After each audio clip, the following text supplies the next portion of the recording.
Alors qu'elle a respecté le délai indiqué pour la déclaration des biens et avoirs, Madame Awa Nana Daboya, médiateur de la République, attend en vain de recevoir les déclarations de Forgna Simbé et ses collaborateurs. Le 29 septembre 2021, Dame Victoire Tomega Dobé faisait croire qu'il a instruit les membres du gouvernement de s'y préparer. Investi le 25 octobre dernier en tant que médiateur de la République pour son second mandat, Madame Awa Nana Daboya a déclaré ses biens et avoirs. C'était le 24 janvier 2022 devant la Cour constitutionnelle présidée par Aboudou Assouma.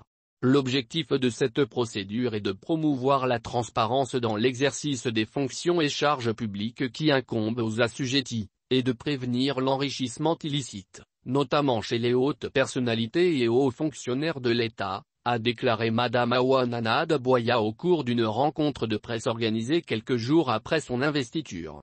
Notre responsabilité est de nous y engager sans faille, afin d'accompagner de la manière la plus juste, les méthodes de gouvernance en matière de gestion des ressources de l'État, a-t-elle poursuivi. En se présentant devant la Cour constitutionnelle, le médiateur de la République respecte in extremis le délai de 90 jours fixé par la loi organique N-2020-003 du 24 janvier 2020 fixant les conditions de déclaration de biens et avoirs des hautes personnalités, des hauts fonctionnaires et autres agents publics. Le déclarant établit une déclaration initiale de patrimoine dans les 90 jours de sa prise de fonction. Une nouvelle déclaration initiale est établie, dans les mêmes conditions, à chaque nouveau mandat ou fonction intervenant en cours d'année. La déclaration finale doit intervenir dans les 90 jours suivant la cessation du mandat ou des fonctions. Article 11. En marge d'une rencontre avec la chef du gouvernement, le médiateur de la République a déclaré qu'il fallait s'y prendre le plus tôt possible. Il faut démarrer, et le plus tôt serait le mieux, avait-elle déclaré. Mais depuis la déclaration de ses biens et avoirs, on a l'impression que cette disposition ne concerne que le médiateur de la République, seule autorité à s'y conformer depuis des semaines. Et pour cause. Depuis le 24 janvier 2022, date à laquelle la première déclaration des biens a été faite, plus personne au sein du gouvernement ou parmi les membres des institutions de la République n'en parle. Comme si cette disposition dont ils ont vanté les mérites ne les concerne plus. Pourtant, tous avaient fait croire qu'ils allaient se conformer à la disposition dès que le cadre juridique le permet, allusion faite à la prise de fonction du médiateur de la République ainsi que la déclaration de ses biens et avoirs. Au titre des divers, Madame le Premier ministre a informé le Conseil que le processus législatif et réglementaire sur la déclaration des biens et avoirs était achevé. Elle a instruit les membres du gouvernement de se préparer à se conformer à la procédure de déclaration des biens dès que Madame le médiateur sera en mesure de les recevoir, lit-on dans le communiqué du Conseil des ministres du 29 septembre 2021. Si l'instruction donnée par le Premier ministre, comme le dit le communiqué, était sincère, les ministres auraient déjà commencé à s'approcher des services du médiateur de la République pour déclarer leurs biens. En réalité, il s'agissait d'un simple effet d'annonce destiné à faire croire que les autorités togolaises étaient décidées à assainir la gestion des ressources publiques. Après tant d'années de gabegie et de détournement des deniers publics, ils sont bien incapables de déclarer les biens mal acquis. Constatant cette lenteur du processus de déclaration, certains Togolais ont émis l'hypothèse selon laquelle l'absence du président de la Cour constitutionnelle en serait pour quelque chose. En effet, depuis un moment, de folles rumeurs circulent sur l'état de santé d'Aboudou Assouma qui serait tantôt à Lomé, tantôt à Paris pour des soins. Peu importe, puisque les textes en lien avec la déclaration des biens sont clairs. Après la déclaration des biens du médiateur de la République, ce dernier reçoit les autres déclarations.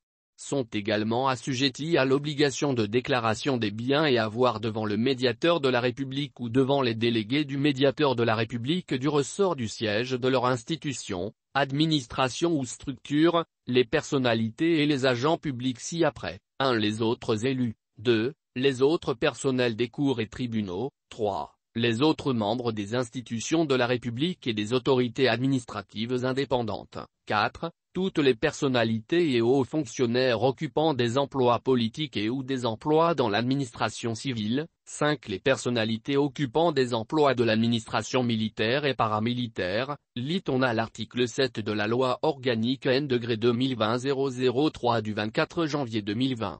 Le précédent article précise, le président de la République, le Premier ministre, les membres du gouvernement, les présidents et les membres du bureau de l'Assemblée nationale et du Sénat, les présidents et les membres des bureaux de la Haute Autorité de l'audiovisuel et de la communication, du Conseil économique et social, de la Commission nationale des droits de l'homme, les membres du Conseil supérieur de la magistrature, les magistrats des cours et tribunaux, les directeurs des administrations centrales, les directeurs et comptables des établissements publics, des organismes autonomes et des entreprises publiques, font la déclaration de leurs biens et avoirs devant le médiateur de la République.